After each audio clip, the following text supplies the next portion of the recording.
नमस्कार साथियों, आप सभी का study with Shri Kunj Bihari SKB group में स्वागत है। आज की हमारी कक्षा का विषय है पर्यायवाची अब सबके साथी सीरीज पार्ट 2। इससे पहले हम पार्ट 1 कर चुके हैं, जिसमें हमने पार्ट 1 में देखा था कि पर्यायवाची का अर्थ क्या होता है, पर्यायवाची का वेटेज कितना है और जो 25 महत्वपूर्ण पर्यायवाची थे वो हम कर चुके हैं। ठीक है, आज हम अपना नेक्स्ट पार्ट करने जा रहे हैं। ठीक है, जिसमें हम 25+ आज भी करेंगे। तो चलिए हम अपने पहले पर्यायवाची की तरफ आगे बढ़ते हैं। तो पहला हमारा आज का पर्यायवाची है हिरण्यगर्भ। तो सबसे पहले देखो, यहाँ पे जो हिरण्य है उसका अर्थ है सोने से, और जो अंड है उसका मतलब है अंडे से, यानी कि गर्भ, यानी कि सोने के अंडे से उत्पन्न हुए, इसलिए इनको ब्रह्मा का एक नाम हिरण्यगर्भ भी कहा जाता है। ठीक है, इनको विधाता भी कहा जाता है क्योंकि इन्होंने सृष्टि की रचना की थी। ठीक है, कमलपति इन्हें कहा जाता है क्योंकि कमल पर विराजमान रहते हैं। इनको पितामह भी कहा जाता है क्योंकि जो देवता हैं वो इनके पुत्र माने जाते हैं, तो वो सब इनको क्या कहते हैं, पितामह कहते हैं। ठीक है, लोक के ईश है, इसलिए इनको ब्रह्मा का एक नाम है लोकेश। अज भी कहते हैं, अज का मतलब होता है पहली बात तो जन्म रहित। ठीक है, तो इनका ब्रह्मा का एक जो पर्यायवाची है वो अज भी है। कमल के आसन पर रहते हैं, इसलिए इनको क्या कहते हैं, ब्रह्मा का एक नाम कमलासन है। ठीक है, इनका एक नाम है प्रजापति या फिर प्रजा अधीप, यानी कि जो प्रजा का पालन करते हैं, प्रजा की रचना करते हैं और उनका संरक्षण करते हैं, इस वजह से इनका एक नाम प्रजापति और प्रजाधीप पड़ता है। ठीक है, हंस वाहन। अच्छा एक बात बताओ, जब मैंने आपको कमल का पर्यायवाची बताया था तो क्या मैंने आपको वहां पर हंस नहीं लिखवाया था? पहले वाले पार्ट में बताया था ना। तो हंस इनका वाहन यानी कमल पर रहते हैं। ठीक है, चतुर्मुख और चतुरानन। चतुरानन तो ये आपको याद है, मैंने बहुव्रीहि समास में भी आपको बताया था, चार हैं आनंद जिसके, तो वहां से ये हमारे पास बहुव्रीहि समास का उदाहरण तो हो ही गया आपका। ठीक है, तो चतुर्मुख और चतुरानन ये हमारे पास ब्रह्मा के क्या है, ये पर्यायवाची हैं। ठीक है, विरंची, यानी इन्हें विरंची इसलिए कहते हैं क्योंकि इन्होंने रचना की है संसार की। स्वयंभू इनका एक नाम इसलिए है क्योंकि ये स्वयं उत्पन्न होते हैं। विधि इनका एक नाम है, एक इनका नाम है सृष्टिकर्ता पर्यायवाची, एक इन्हें कहते हैं जगत द्योनी यानी कि जगत की रचना करने वाले। आत्मभू यानी कि क्या है, स्वयं प्रकट हुए हैं, आत्मभू या स्वयंभू। अब्ज योनि। अच्छा मुझे एक बात बताओ, जब कमल का पर्यायवाची बताया था आपको तो अब्ज का मतलब आपको क्या बताया था, कमल बताया था, कमल से उत्पन्न है इसलिए इनका एक नाम जो है अब्ज योनि है। परमेष्ठी यानी कि जो परम है, ईष्ट। ठीक है, अब हम आते हैं, अब पहले आप इसमें ये देख लो आपको कौन कौन से जरूर याद रखने। सबसे महत्वपूर्ण तो जो हिरण्यगर्भ है ब्रह्मा के पर्यायवाची में, वो आपको यही याद रखना है। दूसरा आपको ब्रह्मा इसलिए याद रखना पड़ेगा क्योंकि आप इसके साथ कोरिलेट करके पढ़ोगे अपने सारे। ठीक है, फिर आपको इसमें अज याद रखना है जरूर से। चतुरानन तो आप याद रखोगे, बहुव्रीहि समास का उदाहरण भी है। हंसवाहन, विरंची, स्वयंभू, आत्मभू, जगद्योनि, अब्जयोनि और परमेष्ठी, ये आपको याद रखनी है। ठीक है, जरूर से, मतलब ऐसा नहीं है कि आप कोई छोड़ के जाओगे, प्रजापति या प्रजाधीप छोड़ के नहीं जाने, पढ़ने आपको सारे ये महत्वपूर्ण लगाए हैं। ठीक है, अब आप देखो आकाश का पर्यायवाची देखते हैं। आकाश को हम अंबर भी कहते हैं, नभ भी कहते हैं, व्योम भी कहते हैं, गगन भी कहते हैं। तो नभ और गगन, अंतरिक्ष, ये तो आप बहुत पहले से पढ़ते आ रहे हो।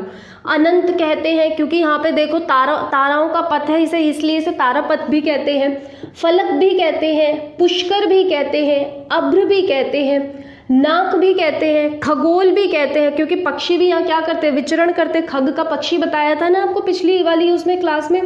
अब देखो दिव और द्यू, ये भी किसके पर्यायवाची हैं, आकाश के पर्यायवाची हैं। शून्य भी इसका पर्यायवाची है, ये आप याद रखोगे। शून्य, फलक ये इसके महत्वपूर्ण है। अंबर, अंबर याद रखना। व्योम याद रखना है। अनंत, पुष्कर, अभ्र, तारापथ आपको याद रहेगा। खगोल, दिव और द्यू, तो ये आपके पास क्या है, आकाश के पर्यायवाची हैं जो आपको जरूर से याद रखने हैं। अब देखो अग्नि का पर्यायवाची, इनका एक नाम है जातदेव। ठीक है, एक है धनंजय क्योंकि धन अर्जन में मदद करते हैं। वायु के सखा है, और ये तो बात बहुत आसानी से कोई भी समझ सकता है, अगर आग लग रही हो, हवा चल जाए तो वो और ज़्यादा प्रचंड हो जाती है, तो इनको वायु का सखा कहा जाता है। विभा वसु इनको कहते हैं एक पर्यायवाची। अनल ये बहुत महत्वपूर्ण है, इसलिए है क्योंकि बहुत घुमाता है। आप कितनी भी बार पढ़ते हो और हर बार भूल जाते हो। अनल और अनिल, ध्यान से देखना, अनल तो आपका अग्नि का पर्यायवाची हो गया, लेकिन अनिल आपका वायु का पर्यायवाची है। ये ध्यान रखना, जब इसमें न पे ई की मात्रा आएगी तो आपका क्या हो जाएगा, वायु का पर्यायवाची बन जाएगा। वैश्वानर, क्योंकि ये विश्वनारा के रिश्तेदार हैं इसलिए इनका एक नाम वैश्वानर। इनको एक शिखी भी कहते हैं। एक इनका पर्यायवाची है अरुण। अरुण का एक अर्थ होता है लाल, तो ये जो अग्नि होती है लाल होती है, ठीक है। एक इनका नाम रोहिताश्व, ये बहुत महत्वपूर्ण, याद रखना। अनल, रोहिताश्व, जातदेव, धनंजय, वायु सखा तो आपको याद रहेगा, शिखी, अरुण याद रखना। हुताशन इनका एक पर्यायवाची, ये बहुत महत्वपूर्ण है। ज्वलन, धूमकेतु, ये याद रखना है, ठीक है। और वहनी और विभावसु, तो इसमें आपको विभावसु भी याद रखना है। तो ये जो आपको अनल में पर्यायवाची अग्नि के याद रखने हैं, अनल, हुताशन, रोहिताश और धूमकेतु। गलती से भी गलती नहीं करनी इनको छोड़ने की, और अरुण को, ठीक है। अब हम आते हैं, अभी हम शिव परिवार के सारे पर्यायवाची एक साथ देखेंगे, कार्तिकेय का, पार्वती जी का, गणेश जी का, महादेव का। तो यहाँ पे अभी महादेव का करा रही हूँ, फिर इसके बाद जो बच जाएंगे वो अभी इसमें आगे कराती हूँ, ठीक है। अब देखो महादेव का पर्यायवाची देखो, वैसे तो महादेव के पर्यायवाची सभी जानते होंगे, है ना। तो देखो, लेकिन सबसे पहले देखो आप गंगाधर, क्योंकि ये गंगा को धारण करे हुए रहते हैं। महान है ईश्वर, महादेव भी, महादेव और महेश्वर, देखो महान है जो देव ये हो गया, और महेश्वर महान है जो ईश्वर, ठीक है, ये हो गया। तो एक महेश्वर हो गया, एक इनका नाम शिव है, एक है शंभु, हर भी कहते हैं और महेश भी कहते हैं, ठीक है। चंद्रशेखर, क्योंकि चंद्र को अपने शेखर पर धारण कर रखा है। पशुपति कहते हैं, देखो जो पहले पशु का अर्थ था ना, वो केवल पशु तक सीमित नहीं था, इसमें मनुष्य जाति और सारे पशु सब सम्मिलित थे, लेकिन धीरे धीरे हम इसको रूढ़ करते चले गए पशु से, लेकिन ये पशुपति सब इसमें वो थे। तो ये पशुपति इसीलिए कहे जाते क्योंकि सबके पशुओं के पति यानी कि ईश्वर है एक तरीके से। उमापति, क्योंकि पार्वती माता के पति हैं, इसलिए। गिरजापति, पार्वती माता का ही नाम है गिरजा, तो इसलिए इनको गिरजापति कहते हैं। नीलकंठ कहते हैं क्योंकि इन्होंने हलाहल विष पिया था, तो इनका कंठ क्या था, नीला पड़ गया था, ठीक है। अब पिनाक, अच्छा ये गलत लिखा है, ये पिनाक नहीं, ये पिनाकी है। महादेव का एक नाम है पिनाक। पहले मेरी बात सुन लो आप, जब आपने अगर पार्ट 1 देखा होगा आपको अच्छे से पता होगा, पिनाक मैंने बताया था ये शिव का धनुष है। जब मैंने धनुष के पर्यायवाची बताए थे तब आपको बताया था ना, आपको राम का और कृष्ण का भी पर्यायवाची जो उनके धनुष का पर्यायवाची था वो भी बताया था। तो जो पिनाक है वो शिव के धनुष को कहते हैं, लेकिन जो पिनाकी है वो महादेव को कहते हैं, जिन्होंने इस धनुष को धारण कर रखा है, ठीक है। तो ये ध्यान रखना। देखो एक मात्रा चढ़ने से कितना अंतर आया, ये पिनाक है तो धनुष और पिनाकी है तो महादेव, ठीक है। त्रिलोचन, लोचन का मतलब होता है आंखों से, यानी जिनके 3 लोचन हैं। इनका एक नाम त्रिपुरारी है। त्रिपुरारी इसलिए कहते हैं क्योंकि त्रिपुरा इनका एक असुर था जिसका इन्होंने वध किया था। एक है शर्व, ठीक है। एक इनको कैलाशपति कहते हैं क्योंकि कैलाश के पति हैं। तो यहाँ पे आपके, अब इसमें आपको जो बहुत ज़्यादा याद रखने हैं, पिनाकी आप याद रखना, शर्व याद रखना, त्रिपुरारी याद रखना, और बाकी तो आपको मुझे ऐसा लगता है सारे याद रहेंगे ही जहाँ तक है। नीलकंठ याद रखना, चंद्रशेखर ज़रूर याद रखना, गिरीश याद रखना, गंगाधर, शिव, शंभु, ये आप याद रखना, ठीक है। चलिए तो अब हम इसके साथ आगे बढ़ते हैं। चलिए अब हम अपने अगले पर्यायवाची की तरफ आगे बढ़ते हैं, पार्वती, गणेश और कार्तिकेय में। अब देखो क्या ऐसा है कि भगवान के नाम के पर्यायवाची परीक्षा में पूछे जाते हैं? हाँ पूछे जाते हैं, इसीलिए अब हम इनको आगे करेंगे, ठीक है। तो देखो अब हम देखते हैं पहले पार्वती का। देखो पार्वती शिव की पत्नी है, इसलिए इनका एक पर्यायवाची बनता है शिवा, ठीक है। दूसरा इनका एक नाम है उमा, ठीक है। सफ़ेद वर्ण होने के कारण बहुत गोरी है, इसलिए इनका एक नाम हो गया गौरी, ठीक है। दूसरा इनका एक नाम है भवानी, जो गिरी यानी पर्वत की पुत्री हैं, वहाँ से एक नाम इनको मिलता है गिरिजा। दूसरा इनका एक नाम है दुर्गा, क्योंकि इन्होंने दुर्गम असुर का वध किया था, वहाँ से इनका एक नाम आया दुर्गा। कुमारी है, अपर्णा है, देखो जब इन्होंने शिव को पति रूप में प्राप्त करना था तो इसके लिए इन्होंने क्या करा था, तपस्या की थी, तो वहां पे इन्होंने पत्तों तक का त्याग कर दिया था, तो इसलिए इनका एक नाम है अपर्णा। ठीक है, अंबिका यानी कि जो प्रिय माँ है, तो वहां से क्या आया, अंबिका। एक नाम इनका जो पूर्व जन्म का है वो है सती, ईश्वरी भी इनको कहा जाता है, रुद्राणी कहा जाता है, अभया है मतलब इनको निडर है, इनको डर नहीं लगता, आर्या इनको कहते हैं, सर्वमंगला क्योंकि सब काम अच्छे करती हैं, मैन सुता और हेमवती जो हिमाचल पर्वत है, हिमाचल राजा है उनकी पुत्री है इसलिए हेमवती, उन्हीं की पत्नी का नाम था मैना इसलिए इनका एक नाम है मैन सुता। सुता का मतलब होता है पुत्री, जब हमने पुत्री के पर्यायवाची देखे थे, पढ़ा था ना। मीनाक्षी क्योंकि इनकी जो आंखें हैं वो मीन जैसी यानी मछली जैसी सुंदर है, तो इनका एक नाम है मीनाक्षी। तो अब आपको यहाँ पे जो याद रखना है, मीनाक्षी याद रखोगे, अंबिका याद रखोगे, कुमारी याद रखना है आपको, यहाँ से अपर्णा ज़रूर याद रखना, ठीक है, और रुद्राणी अभया भी याद रखना, और हेमवती याद रखना, मैन सुता, ठीक है, और ठीक है आर्या, बाकी सारे तो हो जाएंगे। चलो अब हम देखते हैं गणेश के पर्यायवाची की तरफ। ठीक है, अब आता है इसमें पहला पर्यायवाची गजानन। देखो गजानन क्या है, जिसका आनन जो है, मुंह जो है वो गज का है, तो वो क्या कौन है, गणेश है। वक्रतुंड, इनकी जो सूंड है, वक्र का अर्थ होता है टेढ़ा, यानी जो इनकी सूंड है वो कैसी है, टेढ़ी है, इसलिए इनका एक नाम है वक्रतुंड। गणपति क्योंकि ये गणों के पति हैं, लंबा इनका उदर है इसलिए इनको लंबोदर कहते हैं। हे रंब, अम्ब यानी माता के प्रिय है इसलिए इनका एक नाम हेरंब है।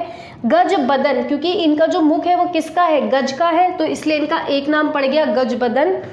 गिरिजा यानी पार्वती माता का नाम देखा था। नंदन हमें पता है पुत्र का पर्यायवाची होता है, इससे पहले वाले पार्ट में हमने देखा, तो गिरिजा नंदन कह दो, गौरी सुत कह दो, भवानी नंदन कह दो। ठीक है, तो ये नाम इनके क्या है, गणेश के हैं, क्योंकि ये इन्हें किससे मिले, पार्वती माता के नाम से मिले। ठीक है, मोदक इनको प्रिय है इसलिए इनका एक नाम मोदक प्रिय पड़ गया। एक दांत वाले इसलिए एक दंत इनका नाम पड़ गया। विघ्न हर लेते हैं इसलिए विघ्न विनायक कहते हैं। विनायक कहते हैं क्योंकि सबके नायक है इसलिए कहते हैं। द्वे मातुर है इनका एक नाम, ये जरूर ध्यान रखना है। गणाधी इनका एक नाम है, ये आप याद रखोगे। लंबी इनकी तुंड है, लंबतुंड याद रखोगे। मूषक इनका वाहन है, और द्वियात्रज ये नाम आपको याद रखने हैं। ठीक है, इसमें और कौन कौन सा, हेरंब आपको जरूर याद रखना है। गणपति, गजानन आप याद रखोगे। गिरिजानंदन, मोदक प्रिय, एक दंत, द्वे मातुर, द्वियात्रज, मूषक वाहन, गणाधी और लंबतुंड, ये आपको जरूर से याद रखने हैं। ठीक है, अब देखो कार्तिकेय। कार्तिकेय इन्हीं के पुत्र हैं, पार्वती माता के ही, आपको पता ही होगा। ठीक है, अब एक देखो इनका एक नाम है षडानन। जब हमने बहुव्रीहि समास पढ़ा था तब भी हमने देखा था 6 है जिसके आनन, यानी कि वो किसकी तरफ कर रहा था संकेत, कार्तिकेय की तरफ, तो एक नाम इनका षडानन है। इनका एक नाम कार्तिकेय है। कार्तिकेय इसलिए क्योंकि जो कृतिका थी इन्होंने उसको क्या किया था, अपने गर्भ में धारण किया था, तो कृतिकाओं से जन्मे, तो इसलिए इनका एक नाम पड़ता है कार्तिकेय। ठीक है, एक अब देखो ये कुमार आप कैसे याद रखोगे, देखो जो पार्वती माता का एक नाम है कुमारी, तो इनके पुत्र होने के कारण इनका एक नाम हो गया कुमार। ठीक है, इनका एक नाम स्कंद है और एक नाम है इनका शर्भव, तो ये आपके कार्तिकेय के नाम है। तमिल में जो जैसे तमिलनाडु हुआ वहाँ पे मुर्गन करके वहाँ पे इनकी बहुत ज़्यादा पूजा की जाती है कार्तिकेय की। ठीक है, अब आप इनको नोट करो, फिर अगले पर्यायवाची बताती हूँ। चलिए अब हम अपने अगले पर्यायवाची की तरफ आगे बढ़ते हैं। तो अब हम देखते हैं चंद्रमा का पर्यायवाची। आपको अमृत का पर्यायवाची याद है, मैंने आपको बताया था सुधा होता है, अमी होता है। जब आप अमृत के पर्यायवाची में कर या फिर धर लगा देते हो तो ये चंद्रमा के पर्यायवाची बन जाते हैं, जैसे अमीकर, सुधाकर या सुधाधर, तो ये हमारे पास किसका पर्यायवाची हो गया, चंद्रमा का हो गया। ठीक है, चंद्रमा का एक नाम शशि भी है जो आपको याद रखना है। ठीक है, निशा का मतलब होता है रात्रि, तो ये निशा पति है और निशा नाथ है। ठीक है, अब देखो कलानिधि, जो चंद्रमा है उसके पास 16 कला है, 16 कलाएं हैं, तो इस वजह से इनका एक नाम क्या है, कलानिधि। सुधांशु, अब देखो सुधा का मतलब तो अमृत है, अंशु का मतलब क्या होता है, किरण बताया था ना, अंशु का मतलब क्या होता है, किरण, यानी जिसके किरणें कैसी हैं, अमृत के समान है। एक नाम इसका है इंदु, एक है सोम, ठीक है, शशांक। अब देखो अंक का मतलब, एक बार यहाँ देखो, अंक का जो अर्थ होता है गोद होता है।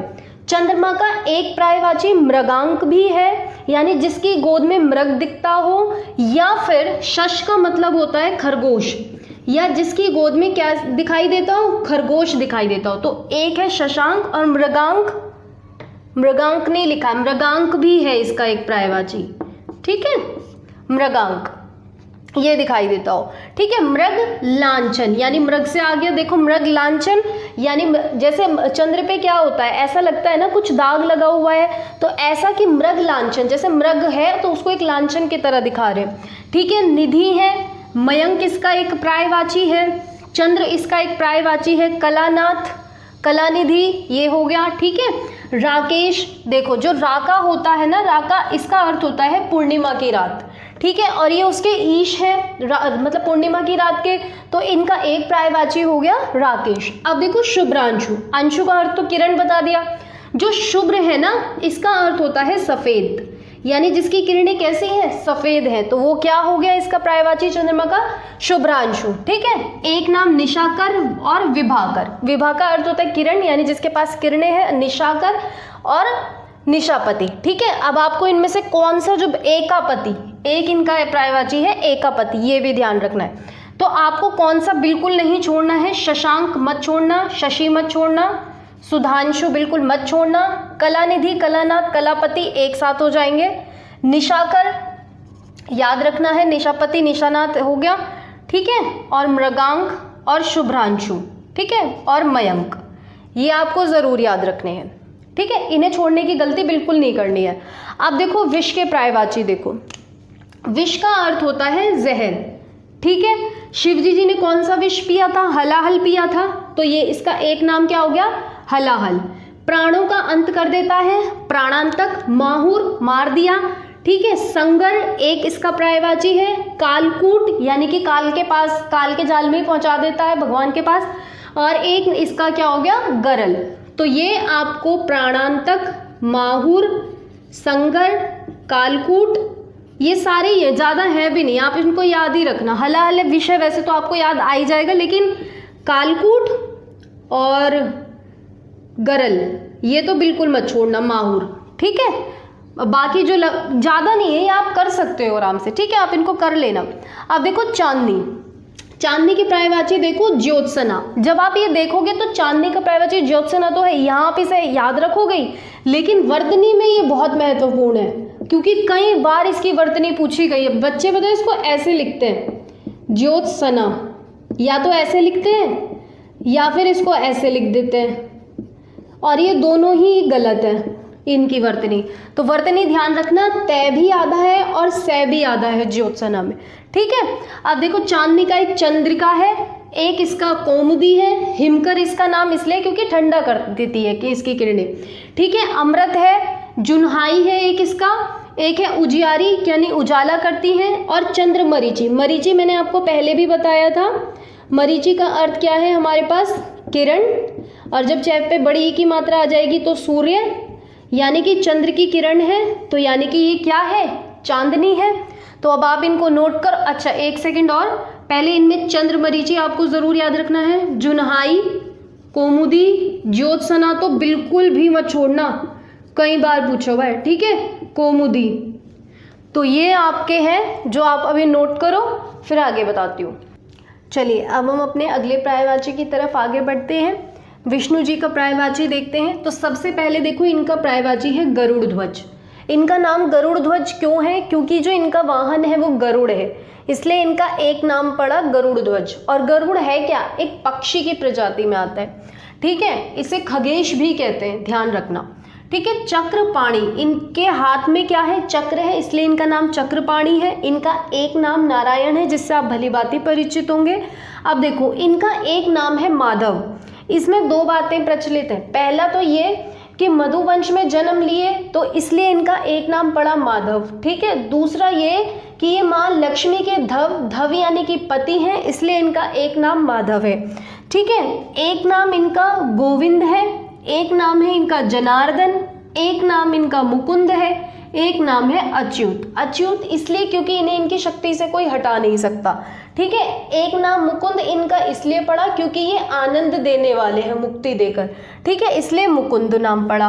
एक नाम है इनका विधु, लक्ष्मी के पति इसलिए लक्ष्मीपति, जल में इनकी शैया रहती है इसलिए जलशायी कहते हैं, पीले वस्त्र धारण करते हैं इसलिए पीताम्बर कहते हैं, 4 इनकी भुजाएं हैं इसलिए चतुर्भुज कहते हैं। उपेंद्र ये छोटे रूप में जो है इंद्र के पास रहे थे, इंद्र के समीप रहे, इसलिए इनका एक नाम पड़ता है उपेंद्र। ठीक है, इनका एक नाम है वनमाली। एक है इनका जो शत्रु था, रिपु जो है शत्रु को कहते हैं, मधु इनका रिपु था इसलिए इनका एक नाम पड़ गया मधु रिपु। विश्व अंबर पूरे विश्व का भरण करते हैं इसलिए इनको क्या कहते हैं, विश्वंभर कहते हैं। एक नाम इनका पड़ा विश्वरूप, यानी कि पूरे विश्व का जो है पूरे विश्व के पालनहार है और उनका रूप है दामोदर। देखो, जब इन्होंने श्री कृष्ण के रूप में जन्म लिया तो इन माता यशोदा ने क्या किया था, इनको रस्सी से बांध दिया था, तब से इनका एक नाम दामोदर। और ऋषिकेश भी इनको कहते हैं इंद्रियों के स्वामी होने के कारण। ठीक है, तो अब देखो इनमें से आपको कौन से नाम भूलना नहीं है, अच्युत, मुकुंद, चक्रपाणी तो बहुव्रीहि समास में भी पढ़ा था आप लोगों ने, जनार्दन, और ये नाम तो वैसे भी आपको याद होंगे ही, विधु, उपेंद्र, मधुरिपु, विश्वंभर जरूर याद रखना, और दामोदर और विश्वरूप। ठीक है, चलिए अब हम लक्ष्मी के पर्यायवाची पर आगे आते हैं। देखो, लक्ष्मी जी का एक नाम है श्री। ठीक है, आप ध्यान से देखना, इनके हाथ में कमल हमेशा रहता है तो इनका एक नाम है कमला। अब जो कमल है उसको हम पद्म कहते हैं, तो पद्मा या पद्महस्ता भी कह सकते हैं। ठीक है, समुद्र की बेटी है इसलिए समुद्रजा। ठीक है, इनका एक नाम रमा है क्योंकि मन को मोहित कर लेती है। इंदिरा भी एक इनका नाम है। ठीक है, सिंधु सुता क्योंकि समुद्र की पुत्री है। इनको हरिप्रिया या विष्णु प्रिया भी कहते हैं क्योंकि विष्णु जी के प्रिय हैं। भार्गवी बहुत सुंदर भी है। ठीक है, शिरोद यानी कि समुद्र की पुत्री होने के कारण ही, क्योंकि शीर का अर्थ क्या होता है, समुद्र होता है। ठीक है, तो ये लक्ष्मी जी के पर्यायवाची हैं। यहाँ पे आपको इंदिरा ध्यान रखना है जो आप छोड़ोगे नहीं, हरिप्रिया, शिरोद, भार्गवी और सिंधु सुता, ये आप जरूर से याद रखना। ठीक है, चलो अब सर्प के पर्यायवाची देखते हैं। देखो, सर्प को एक तो कहते हैं अहि, ठीक है, भुजंग कहते हैं, विष धारण करता है विषधर कहते हैं, उरग कहते हैं क्योंकि छाती के बल पर गमन करता है। ठीक है, एक इसका नाम है फणी, एक इसको कहते हैं सर्प को पन्नग, एक कहते हैं नाग, फिर इसको सांप तो सभी जानते हो। ये सारंग इसका बहुत बहुत ज़्यादा महत्वपूर्ण, मैंने आपको कहा भी है, इसे बिल्कुल अंत में मुझे लिखवाना है। अकर्ण इसको कहते हैं क्योंकि इसके पास कान नहीं है। जो सर्प है उसको द्विजीवह भी कहते हैं। जीवह मतलब जीवा, द्वि मतलब दो, दो जीवा होने के कारण इसका नाम द्विजीवह। चक्षु श्रवा, चक्षु का मतलब होती है आंखें, यानी जो सुनने का काम है, श्रवण का काम है, कहाँ से करते हैं, अपनी आंखों से करते हैं। ठीक है, तो आपको इसमें भुजंग, अब वैसे भी एक बात बताओ, जब आपने अलंकार पढ़े हैं, ठीक है, तो अहि या भुजंग इस तरीके से आपने काफ़ी सारे पढ़ चुके हो आप, है ना। चक्षु श्रवा भी मुझे लग रहा है मैंने आपको बताया हुआ है। ठीक है, अब देखो गरुण का, देखो गरुण जो है पक्षियों का ईश है। मैंने अभी आपको बताया, खगेश नहीं लिखा है क्या यहाँ पे, इनको खगेश भी कहते हैं। ठीक है, खगेश, क्योंकि ये जो है खग माने होता है पक्षी, पक्षियों के ईश है। खगनाथ भी है, खगेंद्र भी है। अब देखो, इनको वेंतेद इसलिए कहते हैं क्योंकि विनीता या विनता के पुत्र है। ठीक है, खगनाथ यानी खगो यानी पक्षियों के नाथ है। भुजंग भुक इसलिए कहते हैं क्योंकि ये भुजंग क्या है, सांपों का भक्षण करता है। गरुड़ अहि यानी कि सर्प, सर्प का भोजन करता है। खगेंद्र यानी पक्षियों के इंद्र है। नागांतक, नागों का अंत कर देते हैं। नागारी, नाग और ये शत्रु है। पन्नगिरी, पन्नग या हमारे पास क्या हो गया, सर्प हो गया, सर्प का शत्रु है। ठीक है, तो ये हमारे पास, अब इसमें देखो आपको क्या क्या याद रखने हैं। नागांतक याद रखना, अगर आपको सर्प के सारे याद हो गए ना, तो सर्प के पहले चक्षुश्रवा, अच्छा ये तो मैंने बता दिए हैं, है ना। द्विजीवा, पहले सर्प का देखो कौन कौन से याद रखने हैं। अकर्ण भी इसका ध्यान रखना, पन्नग याद रखना, फणी उरग तो जरूर रखना, ठीक है। गरुड़ का वैंते याद रखना, भुजग भुक और नागांतक, पन्नगिरी, ठीक है, और अहिभूजी। हाँ, आप ये याद रखना, ठीक है। चलो अब ये नोट करो। चलिए अब हम अपने अगले पर्यायवाची की तरफ आगे बढ़ते हैं। तो देखो पहले दास का पर्यायवाची। दास को हम किंकर कहते हैं, ये आपको जरूर याद रखना है। परिचारक कहते हैं क्योंकि ये आपके आगे पीछे घूमता है। भृत्य कहते हैं, ये आपको याद रखना है। सेवक कहते हैं, अनुचर में अनु का मतलब होता है पीछे जो चलता है। नौकर और चाकर तो हम एक साथ बहुत बार प्रयोग में लाते हैं, ये आपको याद ही होंगे। तो आपको दास के याद रखने किंकर, परिचारक, भृत्य और अनुचर, ठीक है। अब देखो बलदेव के पर्यायवाची। बल के समान, बल में इनके बराबर कोई तुल्य नहीं, इसलिए इनका एक नाम बलदेव, बलराम और बलभद्र है। लेकिन जो सबसे ज़्यादा प्रचलन में आपने देखा होगा वो बलराम आता है। अब देखो इनको रोहिणी कहते हैं क्योंकि ये रोहिणी माता के गर्भ से जन्म लिए हैं, ये आपको ज़रूर याद रखना है, ठीक है। हलायुद्ध, आयुद्ध का मतलब मैंने आपको पहले भी बताया हुआ है। आयुद्ध का मतलब होता है हथियार, यानी कि हल ही जिनका क्या है, हथियार है, तो ये आपको याद रखना है, ठीक है। मूसल लेते हैं इसलिए इनका एक नाम मूसली है, और इनका एक नाम आपको ध्यान रखना है संकर्षण भी है, क्योंकि देवकी माता का जो 7वां गर्भ है योग माया ने संकर्षण से क्या किया था, रोहिणी माता के गर्भ में डाल दिया था, तो इनका एक नाम क्या पड़ा, संकर्षण। अब देखो बंदर के पर्यायवाची। शाखाओं पर कूदते रहते हैं, जैसे हिरण कूदता फिरता रहता है, तो ये क्या करते हैं, शाखाओं पर कूदते फिरते रहते हैं, तो इनका एक नाम क्या हो गया, शाखा मृग हो गया। कपि तो आप पहले से पढ़ रहे हो, जानते ही होंगे। फिर इनको मरकट भी कहते हैं, समान का हरण कर लेते हैं इसलिए हरि भी कहते हैं, और वानर से आप भली भांति परिचित हो, ठीक है। अब देखो वृक्ष के पर्यायवाची। देखो वृक्ष को हम कहते हैं पादप, पेड़, विटप, महत्वपूर्ण ये पूछ लिया जाता है। अगम, गमन नहीं करता, एक ही जगह पर स्थिर रहता है इसलिए अगम है।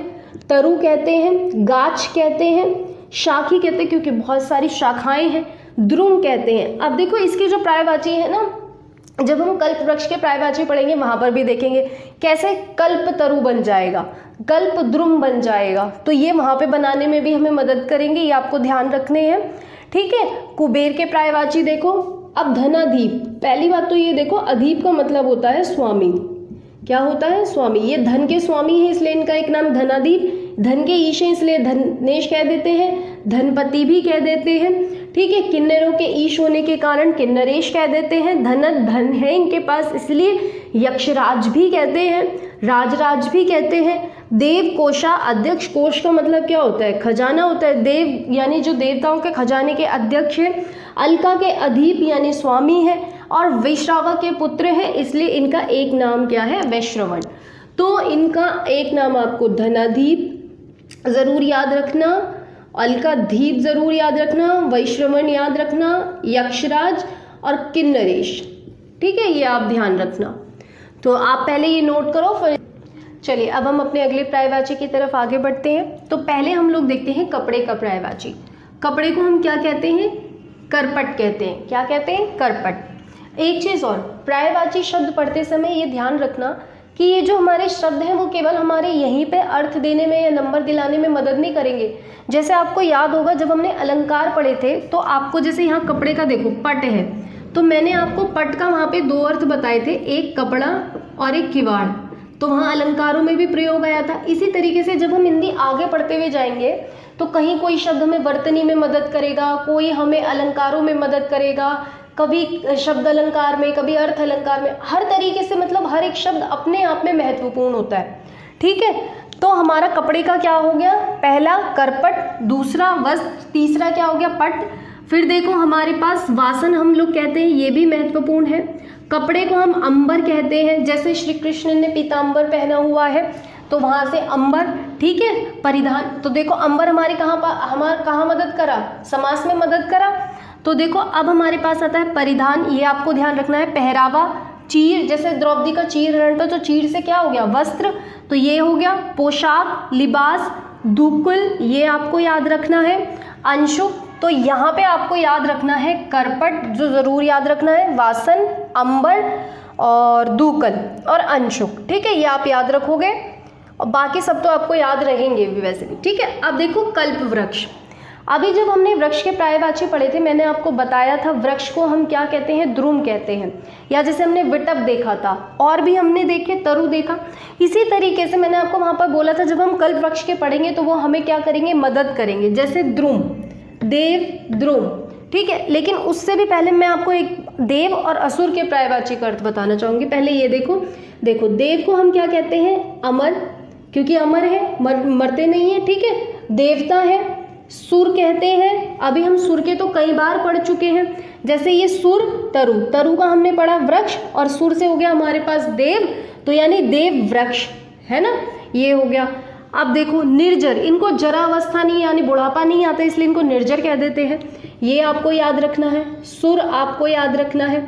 वृंदारक इनको कहते हैं, ये ध्यान रखना है। आदित्य कहते हैं, देखो जो दिति और अदिति थी वो दो बहनें थी, ऋषि कश्यप थे उनके पति, ठीक है। तो अदिति से जो पुत्र जन्म लिए उनको तो कहा गया देव, जो दिति से जन्म लिए उनको कहा गया असुर।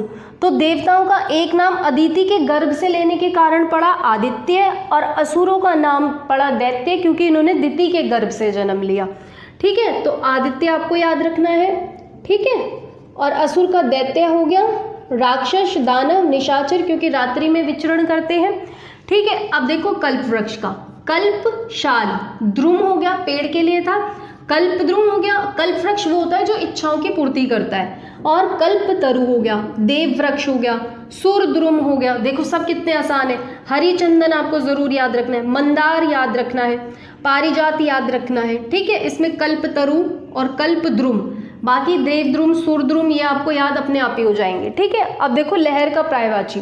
लहर के पर्यायवाची में उर्मी और विचि, और ये दोनों तो बहुत ज़्यादा महत्वपूर्ण है, ठीक है, उर्मी और विचि याद रखना। तरंग भी कहते हैं, जैसे समुद्र में तरंगे, लहरें उठ रही हैं, हिलोर, हिल्लोल, तो ये हमारे पास क्या हो गए, लहर के पर्यायवाची हो गए। चलिए अब हम अपने अगले पर्यायवाची की तरफ आगे बढ़ते हैं। देखो ये तो आपको बहुत जल्दी याद हो जाएंगे, पति का भी और पत्नी का भी, इसमें कोई जोर लगाने की भी ज़रूरत नहीं पड़ेगी। तो देखो पति को हम कहते हैं वल्लभ, आपने राधा वल्लभ नाम भी सुना होगा, है ना। अब देखो पति को आर्यपुत्र भी कहते हैं, ईश भी कहते हैं, भर्ता भी कहते हैं, भरतार भी कहते हैं, शायद आपने सुना हो तो, ठीक है। नाथ कहते हैं, स्वामी कहते हैं, और कांत भी कहते हैं। इनमें आपको वल्लभ, भर्ता और कांत ये आपको ज़रूर याद रखने हैं, बाकी सब आप बहुत आसान है, ठीक है। पत्नी का देखो जैसे वल्लभ है तो वल्लभा, कांत है तो कांता, भार्या हो गया, त्रिया हो गया, वामा हो गया, ये आप ज़रूर याद रखना, ठीक है। वामा हो गया, बहू या वधू ये आपको पता ही है, प्राण प्रिया है, जाया ज़रूर याद रखना, ठीक है, गृहिणी या फिर अर्धांगिनी, ठीक है। ये बहुत आसानी से याद हो जाएंगे, देखते एक दो बार पढ़ोगे ना अपने आप याद हो जाएंगे। इच्छा का देखो जब हमने अनेक शब्द पढ़े थे तो भी मैंने आपको इसके सारे ही बताए थे। आकांक्षा, वांछा, चाह, ये लालसा या मनोरथ, इसका वांछा ज़रूर से याद रखना, ठीक है, और आकांक्षा, ठीक है।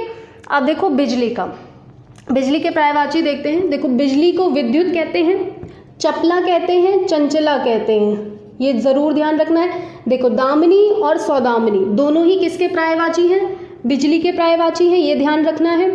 तड़ित आपको ध्यान रखना, देखो जैसे बिजली बहुत ज़ोर से कड़कती है तो यहाँ से दोनों चीज़ें ध्यान रखना, जैसे कड़कना तो तड़ित, बहुत तेज आवाज़ आती है जैसे बजने की कुछ, तो बाजुरा ऐसे याद हो जाएगा, ठीक है। क्षण प्रभा, थोड़ी देर के लिए चमकती है फिर चली जाती है, थोड़ी देर के लिए चमकती है फिर चली जाती है, तो क्षण प्रभा, ठीक है। तो ये हो गया क्षण प्रभा। फिर आता है घनवल्ली, एक आपको ये याद रखना है इसका पर्यायवाची।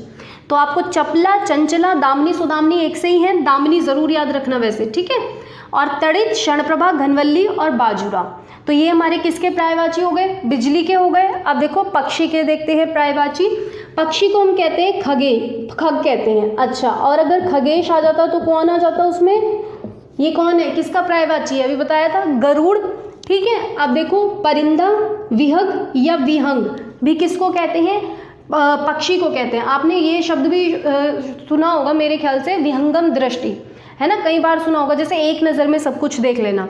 तो पतंग, अच्छा इसको कैसे याद रखोगे, देखो पतंग कहाँ उड़ती है आकाश में, पक्षी भी कहाँ उड़ रहे हैं आकाश में, तो पतंग और पक्षी एक दूसरे के क्या है, पर्यायवाची है। अब आपने ये सुना है प्राण पखेरु उड़ गए, है ना, तो ये जो पखेरु उड़ गए, तो लेकिन उड़ने का काम तो किसका है? पक्षी का, यानी पखेरु क्या हो गया हमारे पास? पक्षी का पर्यायवाची हो गया, ऐसे याद रखना। ये क्या करते हैं? आकाश में विचरण करते हैं, इसलिए नभचर कह रहे हैं। अंडे से जन्म लेने के कारण इनको अंडज कह रहे हैं। पक्षी का ना एक द्विज भी होता है क्योंकि 2 बार जन्म लेता है, ये भी ध्यान रखना। और पक्षी का एक शकुंत भी होता है, ठीक है, ये ध्यान रखना है आपको। द्विज, शकुंत, अंडज भी ध्यान रखना है, पखेरु, विहंग जरूर याद रखना, ठीक है, खग। तो ये आपको पर्यायवाची आपको याद रखने हैं पक्षी के, ठीक है। इसके साथ हमारे आज जो है हमारे पार्ट 2, इसमें हम अपने 25+ पर्यायवाची अब तक हम कर चुके हैं, ठीक है। तो हमारा पार्ट 1 भी हो चुका है, पार्ट 2 भी आज हम करते हैं। इसके बाद जो पर्यायवाची बचे हैं हम उसे पार्ट 3 में करेंगे। चलिए, तो फिर हम अपनी आज की कक्षा को यहीं विराम देते हैं।